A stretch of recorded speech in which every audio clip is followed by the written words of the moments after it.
स्वयंपाकघरात असा सुगंध दरवळला की सगळेच विचारतात आज काय खास बनतंय. चला बनवूया आज येसूर मसाला.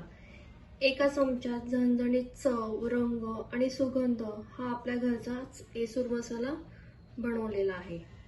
आईच्या हातच्या भाज्यांची जी खास चव असते त्याचंच गुपित आज मी सांगणार आहे. भाजी साधी असली तरी हा मसाला घातला की जेवणावर सगळेच तुटून पडतात. मसाला असा की फक्त डबा उघडला तरी भूक लागेल. तर चला बनवूया आज येसूर मसाला.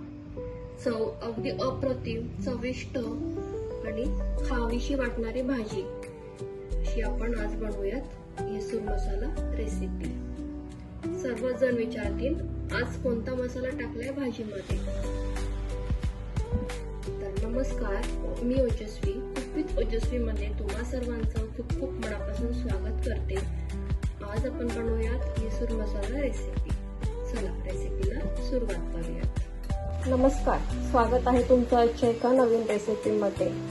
आज आपण बघणार आहोत महाराष्ट्रीयन स्वयंपाकाची खरी चव वाढवणारा पारंपरिक असा येसूर मसाला कसा बनवायचा. कोणतीही भाजी, उसळ किंवा आमटी या सगळ्यांना अशी अप्रतिम चव हा मसाला तुम्हाला देतो. विशेषतः काळ्या मसाल्याच्या भाज्या जेव्हा तुम्हाला बनवायच्या असतात त्यावेळेस हा येसूर मसाला अगदी फायदेशीर असा ठरतो. किंवा घाईच्या वेळेस जर तुमच्याकडे कोणतंही वाटण बनवलेलं नसेल किंवा जर तुमच्या इथे लाईट गेलेली असेल तर असा हा मसाला जर तुम्ही बनवून ठेवला तर तुमची भाजी अगदी आयत्या वेळेस तुम्ही बनवू शकता. चला तर मग अगदी झटपट असा येसूर मसाला कसा बनवायचा याची रेसिपी आज बघू. तर यासाठी आपण इथे घेतलेलं साहित्य, इथे मी धणे घेतलेले आहेत, इथे गावठी धणे घेतलेले आहेत. तुमच्याकडे जे अवेलेबल असेल ते धणे तुम्ही इथे घेऊ शकता. बाजरी घेतलेली आहे आपण इथे 1 वाटी, तांदूळ घेतलेले आहे आपण इथे 1 वाटी, हरभऱ्याची डाळ घेतलेली आहे आपण इथे अर्धी वाटी. काही खडे मसाले घेतलेले आहेत, तमालपत्र, लवंग, मिरी, दालचिनी असे बरेचसे मसाले आपण इथे घेतलेले आहेत. आता सर्वप्रथम आपण हे मसाले व्यवस्थित भाजून घेऊयात. कढई आपण गरम होण्यासाठी ठेवलेली आहे. इथे मी काळी मिरी आणि जिरे घेतलेले आहेत. हलकेसे भाजून जिरे आणि लवंग आपली छान, काळी मिरी आपली छान भाजली गेलेली आहे. तर इथे आपण काही खडे मसाले घेतलेले आहेत, तमालपत्र, दालचिनी, लवंग असे काही खडे मसाले घेतलेले आहेत. आता आपण हे भाजून घेऊया. यामुळे मसाल्याला चव अगदी छान येते, अगदी मस्त असा सुगंध आपल्या मसाल्यामध्ये येतो आणि या मसाल्यांमुळे आपल्या भाज्या अगदी चविष्ट अशा होतात. तर हे मसाले आपण इथे छान 2 मिनिटं भाजून घेऊयात. तर हे बघा 2 मिनिट आपण मसाले छान भाजून घेतलेले आहेत. आपण हे काढून घेऊयात. इथे आपण घेतलेले अर्धी वाटी चणा डाळ. आता आपण चणा डाळ व्यवस्थित छान भाजून घेऊयात. हलकासा रंग बदलेपर्यंत आपण चणा डाळ भाजून घेऊया. चणा डाळीमुळे आपल्या भाजीला छान घट्टपणा येतो, टेस्ट देखील छान लागते. जर तुम्ही जास्त प्रमाणात करत असाल तर तुम्ही डाळीचं प्रमाण किंवा तांदूळाचं प्रमाण थोडंसं वाढवू शकता. तर तुम्ही बघू शकता चणा डाळ आपली हलकीशी भाजली गेलेली आहे. जर रंग छान चेंज झालेला आहे. एवढीच आपल्याला ही चणा डाळ भाजून घ्यायची आहे. आता आपण ही काढून घेऊया. 1 वाटी बाजरी आपण घेतलेली आहे.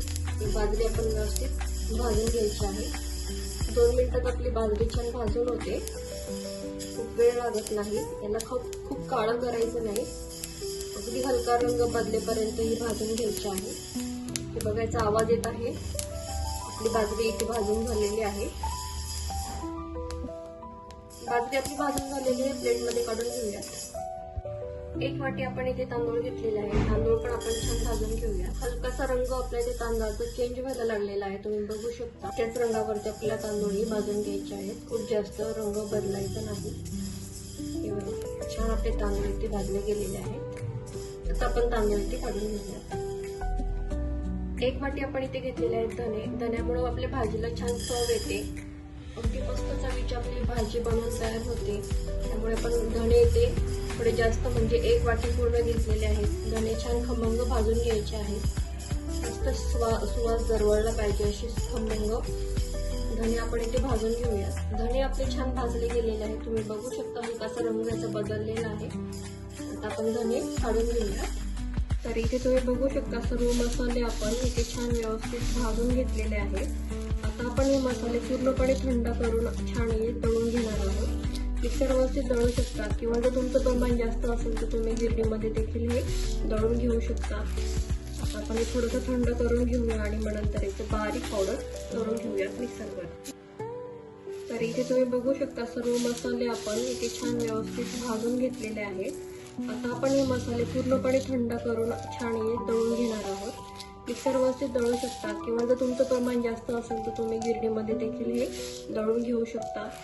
आता आपण हे थोडंसं थंड करून घेऊया आणि मग नंतर याचं बारीक पावडर करून घेऊयात मिक्सरवरती. भाजले सर्व साहित्य आपले ते छान थंड झालेले आहे, तुम्ही बघू शकता. आता आपण हे मिक्सरवरती दळून घेणार आहोत.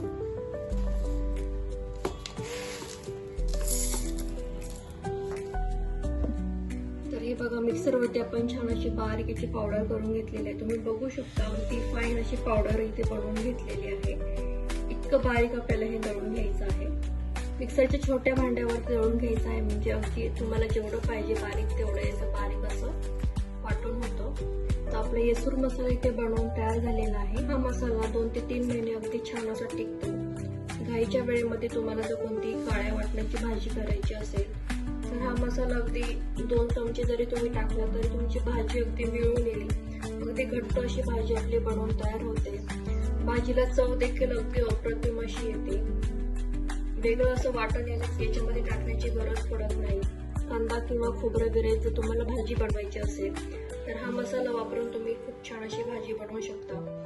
किंवा आता आषाढ चालू आहे तर नॉनव्हेजच्या रेसिपी बऱ्याचशा होतात. तर नॉनव्हेजच्या रेसिपीमध्ये जरी तुम्ही ही मसाला टाकून भाजी बनवली तरी अगदी छान अशी आपली नॉनव्हेज बनवून तयार होतो.